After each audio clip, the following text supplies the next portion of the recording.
this test for me. Like, we gonna get to the nitty gritty of it, but guess what? I do believe in second chances. Yeah. And we gonna give you one right now.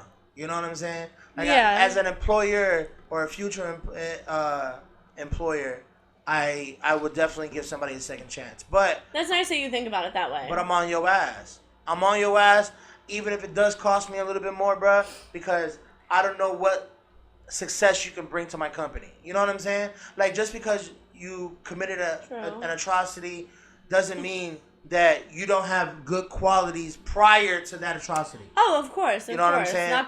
People who commit these crimes aren't terrible in every aspect of life. Right. You know, they just have a break. Sometimes people break. Sometimes people snap. You know what I'm saying? Even a domestic violence. Like, you know, hey, look, you got into a fight with your wife, you know. That was 20 years ago or 10 years ago or even 5 years ago. Right. You know, you did your time. You committed the crime. You did your time. And now you're home. And now you're trying to rehabilitate yourself. Mm-hmm. I mean, I can't expect the court system to do it for you. You taking the steps further to rehabilitate yourself. Right. I'm not saying I got to give you that chance, but I think I'm willing to give you that chance. Right. You know what I'm saying? Yeah, and that's super nice and generous of you, for sure, because a lot of people wouldn't say that. Oh, no, and I imagine I don't even know if I for sure could say that. Because I truly see, like, logic in both ways of thinking of it, that I truly don't know which one I would pick. Right.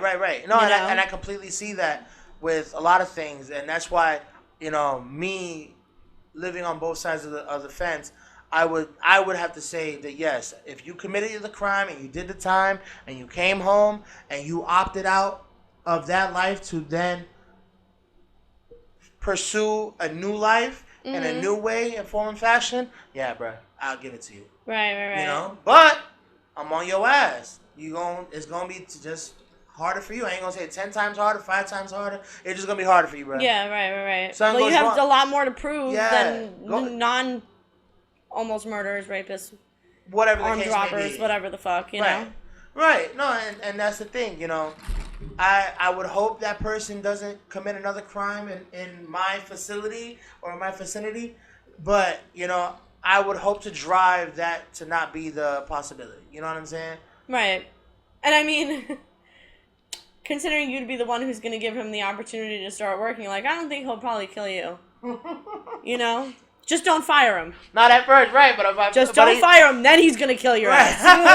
Right, if he ends up fired, then I fucked up. See, you can't fire him. He will have to be an employee forever.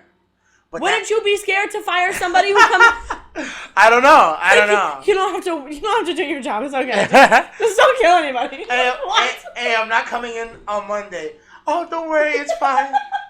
Me on the other line. No, don't worry, it's fine. It's okay. The rest of the employees mad as fuck because they don't have the same advantages. Right. You see? More problems than you think. Ain't that about a bitch? That's fucked up. I'd be pissed if I was another employee. Like, I didn't kill anybody, but he's the one that gets the advantages? He gets Monday off? Wouldn't you be fucking livid if you were the coworker? I would be a little bit livid. He's getting fucking perks for being a nutcase? Fuck no. No, you see? That's why I can't answer that, because there's so many conditions on both sides. Right, no, and I do hear you. I do hear you with that. But, I mean, this is just the climate and the life and the world that we live in. But, you know, I would think if somebody is trying to make the step in the right direction, it would be in anyone's best interest, because that only shows a pursuit of success and happiness. Yeah. And that only, you know, furthers the agenda for what everybody should strive for as being an employer or as being an employee. Yeah. So, I'm not saying to not or to automatically hire your ex-cons or ex-felons or ex-misdemeanors or ex-criminals, but I would say, you know, if you're sitting there watching this, to, you know, maybe think twice, bro. Maybe he got more to offer. Maybe he got more to give to your company. Possible.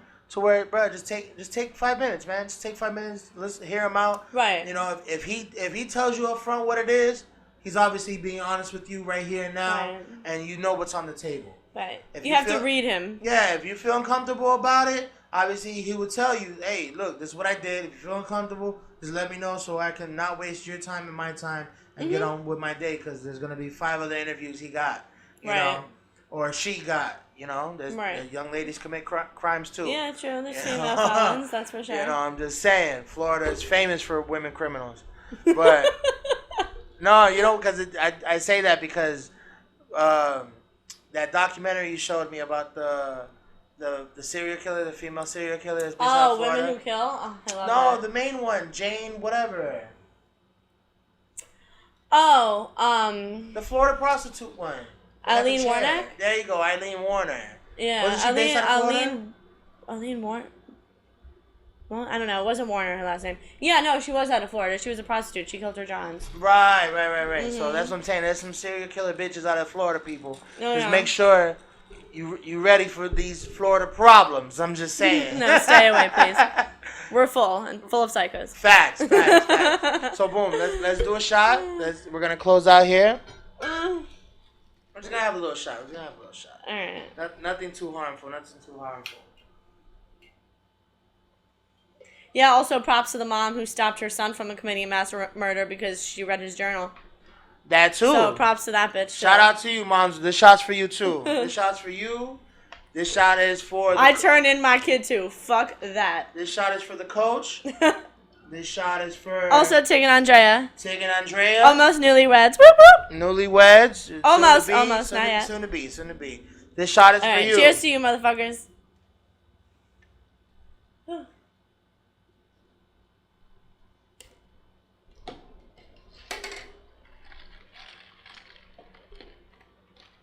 It's hot. A little bit. But now, ladies and gentlemen, I must say and have to say, as I always do, we have reached inebriation. Thank you for checking us out.